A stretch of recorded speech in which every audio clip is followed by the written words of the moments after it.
teman-teman semuanya, jumpa lagi di acara Ngobras, Ngobrol Sastra. Oke baik, episode kali ini kita akan membedah novel yang berjudul Perempuan Bersampuh Merah, karya Intan Andaru. Betul? Betul. Iya.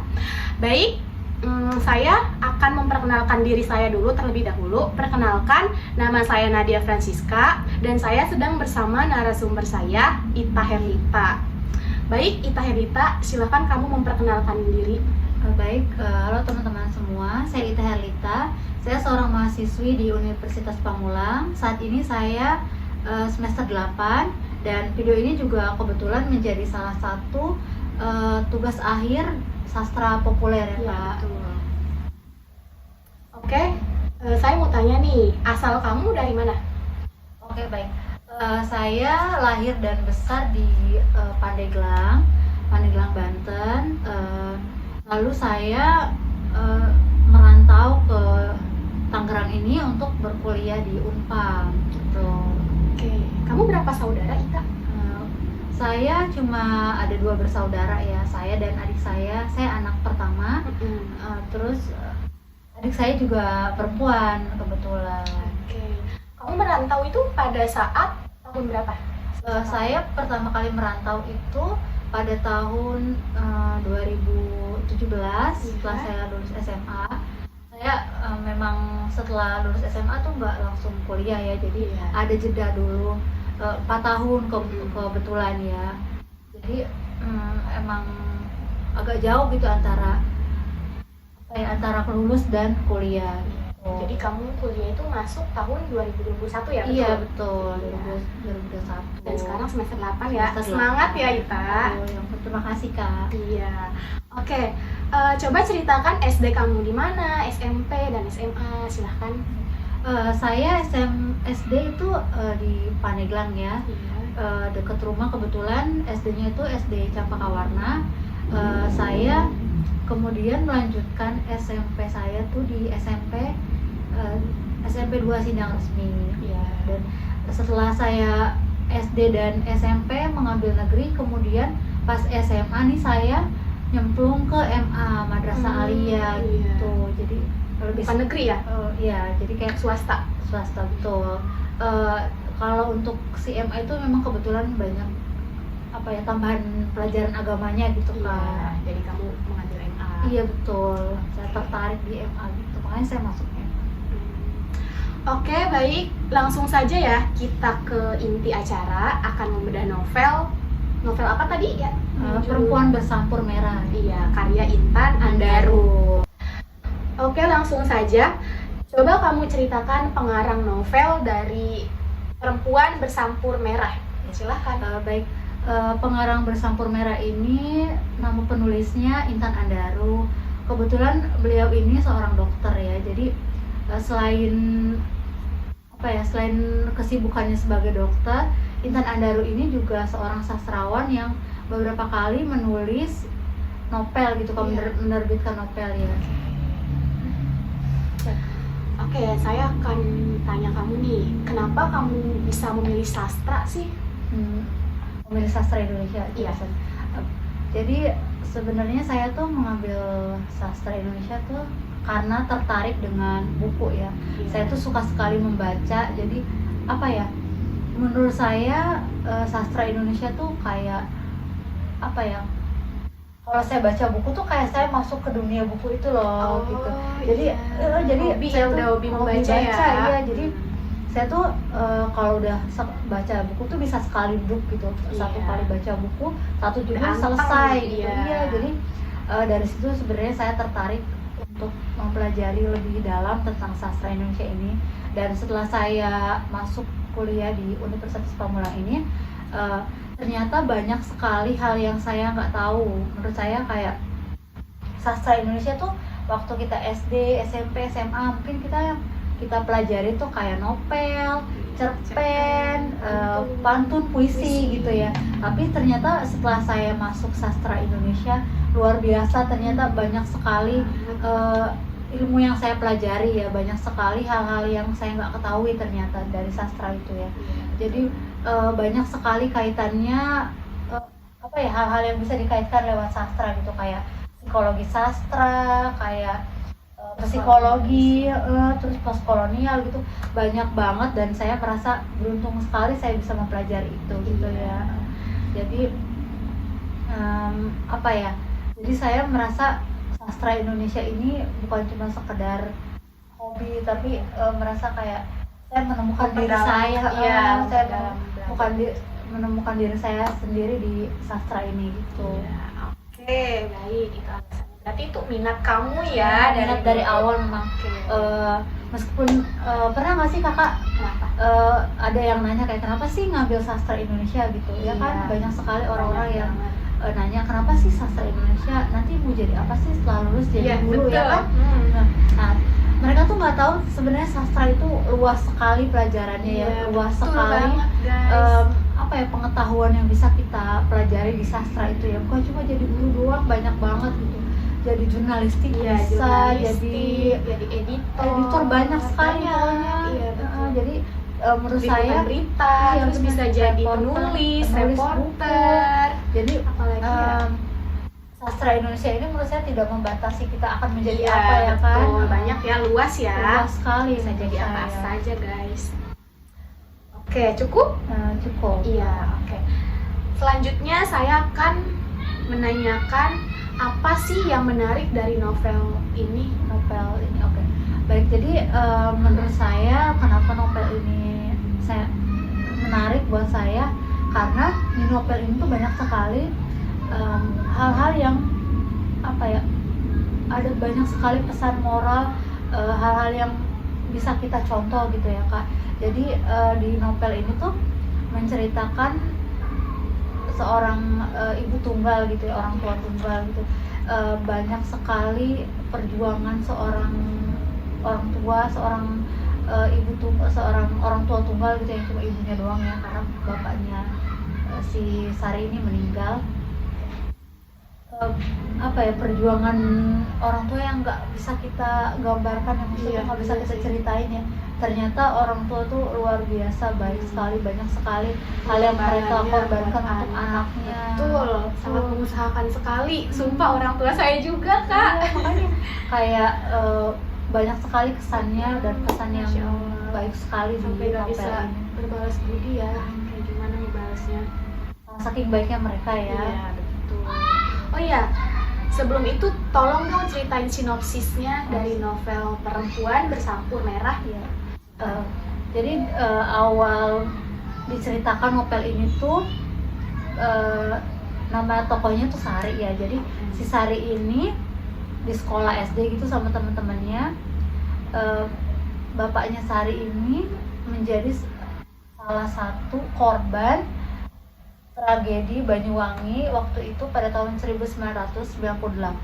Jadi di Banyuwangi itu ada kayak pembantaian dukun santet gitu kak. Jadi sebenarnya Bapak Sari itu bukan dukun santet ya, tapi banyak orang yang mengira kalau Bapak Sari ini dukun santet gitu. Jadi bapaknya Sari ini dibunuh oleh tetangganya, oleh warga situ ya. Jadi si Sari ini dari awal diceritakan dia tuh ingin mencari tahu, dia tuh ingin menggali siapa sih orangnya yang dibalik bapaknya, bukan orang yang membunuh bapaknya, karena banyak sekali kan orang-orang di situ. Jadi di awal diceritakan si Sari ini menulis nama-nama yang dia tahu siapa aja orang yang membunuh bapaknya gitu ya. Jadi si Sari ini mencari tahu satu persatu orangnya siapa, rumahnya di mana, latar belakangnya seperti apa gitu.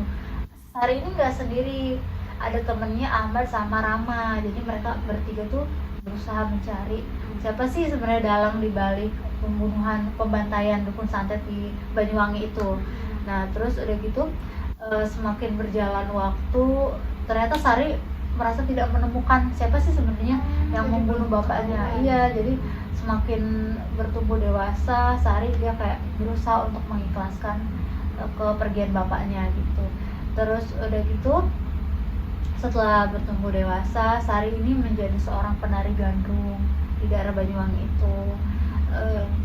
Terus pokoknya banyak sekali konflik yang terjadi, kekerasan juga di sini ya, mitos yang terjadi di daerah-daerah sana gitu. Daerah Banyuwangi. Terus Sari bertumbuh dewasa, menjadi seorang penari, dan kemudian dia tuh sama Rama ini pacaran ya, eh, pacaran tapi si Sari ini gak direstui sama orang tua Rama. Iya, sama ibunya, sama bapaknya juga sebelum meninggal. sama bapaknya Rama. Oh, bapaknya Rama, Iya, kirain karena bapaknya Sari. karena yang meninggal tuh bapaknya Sari ya. Iya. Jadi bapaknya Rama tuh mengira kalau adiknya Rama ini meninggal karena dibunuh sama bapaknya Sari gitu. Kok bisa? Iya, jadi karena waktu itu pernah si bapaknya Sari ini meminjam uang kan ke bapaknya Rama gitu. Jadi pas ditagih bapaknya Sari ini mungkin responnya kurang baik ya. Jadi dari situ bapak Rama ini menganggap kalau ini kayaknya yang ngebunuh anaknya gitu. Padahal si adiknya Rama itu bukan karena santet meninggalnya, tapi karena tumor. Oh, Jadi iya, emang sebenarnya sakit medis gitu ya. Iya. Tapi karena ya orang tahun 19-an mungkin ilmu hitam tuh masih dianggap Iya, masih dipercaya masih ya. dipercaya, masih Betul. dianggap bahwa itu tuh Fakta bisa gitu, ternyata iya. itu cuma mitos. Sebenarnya mungkin ada ya, Iya, sebenarnya mungkin ada, cuman itu tuh bukan nggak semua hal itu disantet, Iya, bisa bener, jadi nggak karena semua. penyakit, ya kan? nggak semua hal bisa dikaitkan ke ilmu seperti itu. Iya, gitu. betul. Tapi Saya- itu benar disantet apa enggak? enggak, dia Enggak tuh sebenarnya. sebenarnya sakit tumor gitu. Jadi dokter juga ya emang tahunya si dokter juga itu ya, maksudnya ada rekam medisnya gitu, enggak tiba-tiba. Kalau yang saya tahu ya, kalau yang penyakit kiriman orang seperti itu kayak santet tuh kayak dibawa ke rumah sakit tuh Iya, biasanya sehat-sehat dia aja. sehat aja gitu. Kalau dari pandangan medis tuh nggak ada apa-apa gitu, tapi kalau itu tapi dia tuh kayak merasakan ada yang sakit gitu di dirinya gitu. berarti bukan karena Bukan karena disantet ya. ya. Iya, itu Nah. hanya kepercayaan si Sari ya. Kepercayaan si bapaknya Rama. Oh, bapaknya Iya. Rama. Jadi setelah Rama dewasa dia kuliah Iya. ke Bogor. Nah terus udah gitu si Rama ini merasa kayak ini udah waktunya nih, udah cukup buat bilang ke bapaknya kalau si Rama ini pengen menikahi Sari gitu kan. Nah tapi si bapaknya ini malah yang menolak mentah-mentah, memang dari awal juga tidak setuju gitu. Jadi setelah Sari datang ke rumah orang tuanya si Rama, respon bapaknya Rama tuh juga kurang baik ke Sari ya. Terus pas Sari mau pamit pulang, dia mendengar percakapan Rama sama bapaknya nih. Sebenarnya yang memprovokasi untuk membunuh bapaknya Sari itu ternyata bapaknya Rama. Bener ternyata. Iya bapaknya gitu. Jadi Rama. bapaknya Rama ini memprovokasi tetangga, orang-orang situ, orang-orang kampung untuk ayo gitu kita berbondong-bondong ke rumahnya bapaknya Sari untuk membunuh dia, karena dia tuh udah apa ya, kayak punya utang. bukan punya utang, karena bapaknya Sari ini dianggap dukun santet gitu. Oh gitu. Iya, Jadi yang ngebunuh itu bapaknya Rama, bener. Orang-orang banyak bukan cuma bapaknya Rama Jadi gitu. dibantu warga sekitar ya? dibantu warga sekitar, tapi dalangnya itu sebenarnya bapaknya Rama gitu. Itu ketahuan sama Sari. Iya, kalau Sari. Jadi bapak Rama. ending cerita dari si novel ini pada akhirnya Iya. Sari tuh memilih pindah dari kampung situ sama bapaknya tuh kayak sama ibunya ya, pindah dari kampung situ karena dia merasa kayak orang yang dia cintai itu satu-satunya si Rama ini kan ya. Dari SD kan dia suka sama Rama sampai udah Rama lulus kuliah, ternyata bapaknya mengkhianati dia. bapaknya tuh ternyata nggak pernah suka gitu sama Sari, nggak pernah setuju sama hubungannya. Jadi dia merasa mungkin sia-sia juga ya gitu. Iya. Kalaupun dilanjutkan juga nggak akan bisa sama-sama gitu. Itu sih kalau untuk sinopsisnya ya. Iya. Tapi setelah si Sari ini tahu kalau dalam di balik itu tuh bapaknya Rama, itu perasaan Sari gimana? Iya. Tentu aja sedih pasti ya, kecewa. Tapi nggak dendam. Kalau dendam yang diceritakan di novel itu nggak ada ya, Iya. nggak ada perasaan kayak mau membalas bapaknya atau apapun gitu. Nggak Kalau ada. bapaknya Rama nggak ya, karena ya mau gimana lagi ya, Iya, gitu. udah Itu kan takdir juga udah kan takdir. ya. Itu waktunya juga udah lewat, udah lama Iya, banget udah kan lama bapaknya banget. Rama, bapaknya Sari, dan kalaupun itu juga nggak akan bisa ngelakuin apa-apa Iya kan sih. gitu. Jadi udah ikhlas aja Udah intinya ikhlas, ya intinya Sarinya. Sari dan ibunya juga sudah mengikhlaskan bapaknya. Gitu. Oke, seru juga ya ceritanya. Oke, sekarang quotes apa sih yang kamu temukan di dalam novel Perempuan Bersampuh Merah? Banyak sekali sebenarnya yang ingin saya ceritakan ya. Banyak sekali kutipan-kutipan yang menurut saya bagus dan menarik sekali untuk dibacakan gitu, untuk dianalisis. Tapi di sini saya akan membacakan beberapa kutipan yang menurut saya baik gitu, bijak gitu ya. Jadi di sini tuh ada satu kutipan yang terlebih setelah bertahun-tahun berikutnya, aku mulai mengerti bahwa kehilangan bapak telah memaksa ibu menjadi dua orang sekaligus, menjadi ibu dan ayah untukku. Ibu harus memasak, mencuci, mengurusku, mengurus ayam-ayam kami. Ibu selalu berhasil menjadi ibu rumah tangga yang baik. Di saat yang sama, ibu harus bangun dini hari, berkutat dengan adonan jajan dan menjualnya ke pasar hingga siang hari untuk mencari nafkah. Jadi di kutipan tadi itu yang saya bacakan, ibunya Sari ini kan seorang penjual kue ya, jadi dia tuh berperan ganda gitu, bukan cuma sekedar seorang ibu tapi juga menjadi peran ayah untuk Sari ini gitu. Selain dia berperan sebagai ibu, dia juga mencari nafkah, dia berjualan dari pagi, dia benar-benar harus, kalau jualan kue tuh benar-benar harus nyiapin adonan dari pagi gitu kan ya. Jadi si ibunya Sari ini menurut saya perjuangan dan pengorbanan seorang ibu ya. Jadi ngelakuin jadi ibunya Sari ini ngelakuin apa aja biar bisa menghidupi dia dan anaknya gitu. Yang penting anaknya bahagia. Yang penting anaknya bahagia, yang penting semuanya baik gitu kan. Pokoknya menurut saya pengorbanan seorang orang tua, seorang ibu, seorang bapak tuh benar-benar nggak bisa diungkapin gitu ya, karena luar biasa banyak sekali karena luar biasa banyak sekali pengorbanan mereka yang nggak akan mungkin bisa kita hitung jumlahnya gitu. Dan mungkin kita juga sampai saat ini bingung gimana sih cara untuk membalas kebaikan mereka, karena saking banyaknya, saking luasnya pengorbanan mereka, kasih sayang mereka gitu. Sampai kita sudah sedewasa ini aja, maksudnya masih bisa ngerasain kepedulian mereka gitu kan. Kita jauh merantau dari orang tua, tapi kasih sayang mereka, tapi perhatian mereka tuh masih tetap terasa sampai sekarang kan. Masih ada aja gitu hal-hal yang mereka lakuin untuk kita gitu. Wow, sangat menarik sekali ya quotes-nya. Oke. Selain itu juga ada kutipan yang menarik juga. Kutipannya, kurasa pilihanku waktu itu memang tepat. Menikah sebab tak mau digunjing perawan tua tidak akan membahagiakanku. Menikah sebab ada lelaki baik yang mencintaiku tidak akan membuat hidupku lebih baik. Sebab seluruh hatiku masih tertambat pada Rama. Jadi si Sari ini memang kalau hidup di daerah kampung ya, mungkin masih pendidikannya masih belum luas mungkin ya. Kok kayak gitu sih? Memang potong ya Nat? Udah berapa menit tuh? Belum, itu banyak yang kepotong. Ya 2-3 biar udah banyak. 1, 2, 3. Kutipan selanjutnya yang menurut saya menarik itu di sini ada, kurasa pilihanku waktu itu memang tepat. Menikah sebab tak mau digunjing perawan tua tidak akan membahagiakanku. Jadi di kutipan ini tuh menggambarkan si Sari ini kan memang hidup di daerah perkampungan gitu ya. Jadi kalau di kampung tuh umur 20, umur 19 tuh kayak udah dianggapnya tuh kayak perawan tua nggak sih, ya kan? Perempuan tuh merasa kayak dibatasi sekali umurnya gitu. Padahal kan kita bisa ngelakuin apa aja ya tanpa dibatasi umur gitu, tanpa dibatasi gender gitu kan.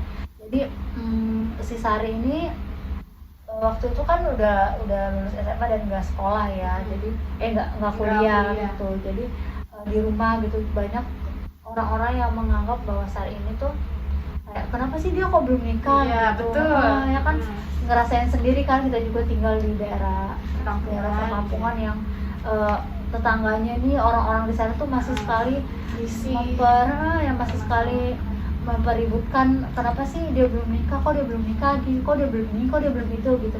Padahal kan menurut saya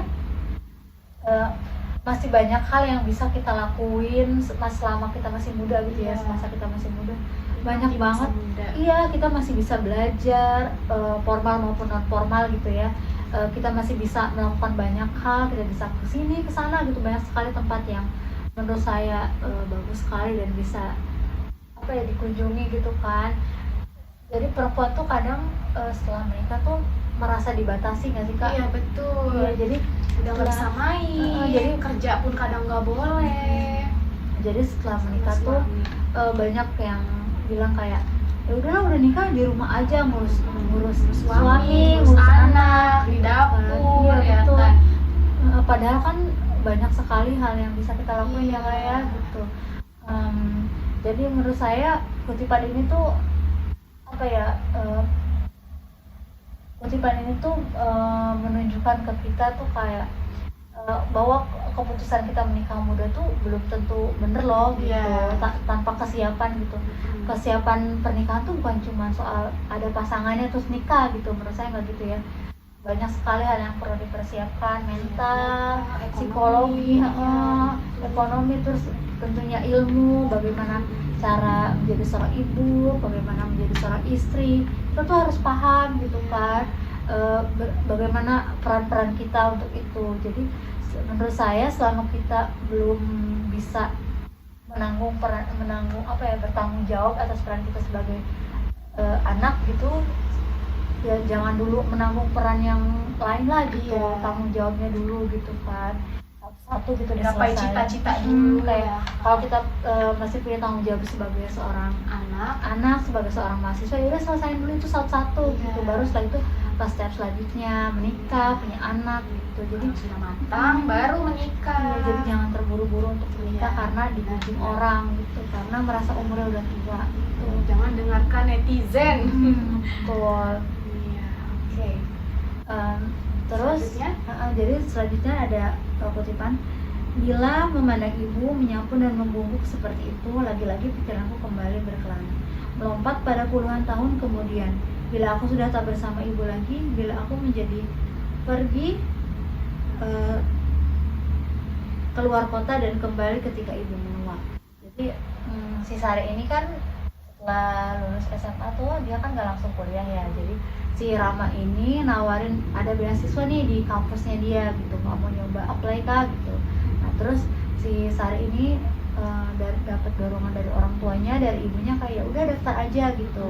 Tapi setelah Sari pikir-pikir lagi, setelah dia merasa bahwa ibu nih kalau aku tinggal merantau dia akan sendirian di rumah gitu, jadi itu merasa kayak nggak tega gitu kan, ninggalin ibunya yang sendirian, nggak ada bapaknya, nggak ada bapaknya meninggal, ibunya berjualan, ibunya apa-apa sendiri gitu. Jadi dia merasa kayak takut kalau ninggalin ibunya sendirian gitu. Dia tuh takut melihat ibunya menua tanpa dia bisa lihat, tanpa dia ada di mendampingi ibunya gitu. Jadi menurut saya di kutipan ini tuh kayak mungkin kita bisa memprioritaskan hal yang lebih penting ya. Maksudnya pendidikan tuh bukan berarti nggak penting ya, tapi menurut Sari di novel ini tuh berada di sisi ibunya, nemenin ibunya tuh lebih penting gitu pada saat itu ya gitu. Selanjutnya ada kutipan, saat anak-anak seumuranku banyak bermain, aku menghabiskan keseharianku untuk mencari cara untuk mendapatkan uang. Jadi kan si Sari ini memang dari kecil ditinggal bapaknya kan, coba ibunya nih yang bekerja, si Sari juga berusaha untuk cari uang sendiri gitu. Jadi dia tuh kayak dia ngebantu ibunya jualan di pasar juga, dia kayak ngebantuin kayak toko-toko sembako gitu, dia kayak ngikutin terigu gitu kan. Nah itu biasanya dibayar sama si yang punya toko. Terus dia juga bekerja kayak ngumpulin keong sawah tuh dijual. Iya, jadi dia ngelakuin apa aja untuk bisa dapet uang gitu. Padahal Sari ini masih SD ya, ditinggal bapaknya, jadi kayak apa ya, kecil dia udah kerja, udah ngelakuin apa aja lah yang menghasilkan uang gitu.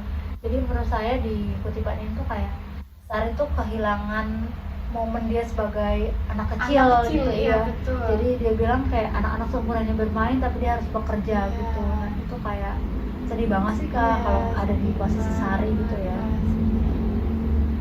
Oke. Selanjutnya udah nggak ada. Iya. Oke, lanjut ya ke pertanyaan selanjutnya. Apa sih pesan moral yang kamu dapat dalam novel Perempuan Bersampur Merah? Oh iya, menurut saya pesan moral juga banyak ya Kak sebenarnya yang bisa kita ambil dari novel ini. Tapi menurut saya yang paling berkesan, yang paling saya ingat pesannya di novel ini kayak kita tuh suka lupa untuk melihat perjuangan seorang orang tua gitu ya, seorang ibu, seorang ayah. Padahal mereka tuh luar biasa, banyak sekali pengorbanannya untuk kita. Kadang kita tuh suka lupa gitu ya. Kalau apa ya, saya sendiri juga kadang dengan kesibukan saya sebagai seorang mahasiswi dan saya juga kebetulan kerja, jadi kayak lupa untuk nanyain kabar orang tua saya di rumah kayak gimana gitu, gimana kapan mau pulang gitu. Kadang ibu tuh suka nanyain kapan mau pulang gitu, tapi saya kayak nanti dulu lah tanggung, akhirnya cuman bisa pulang setahun sekali pada saat lebaran, kadang-kadang juga lebaran nggak pulang gitu. Jadi menurut saya selama orang tua kita masih ada, selama kita masih punya kesempatan untuk ketemu orang tua kita, jadi kayak pulanglah gitu, sempatkan waktu untuk bertemu mereka, untuk berkabar dengan mereka lah setidaknya gitu, untuk setidaknya tahu bahwa mereka dalam keadaan baik gitu. Wow, sangat menarik sekali ya, luar biasa. Baik, langsung saja kita ke pertanyaan terakhir ya.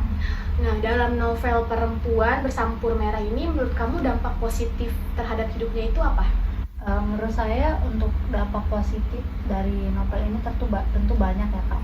Tapi yang bisa saya ambil dari novel ini tuh mengajarkan saya, membuka wawasan saya untuk lebih mempercayai sesuatu yang nyata gitu.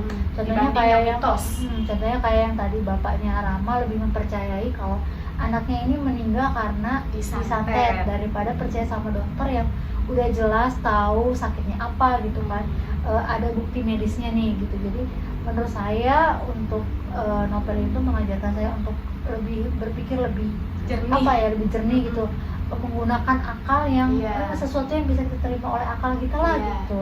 Jangan sesuatu yang kita nggak tahu kebenarannya apa gitu.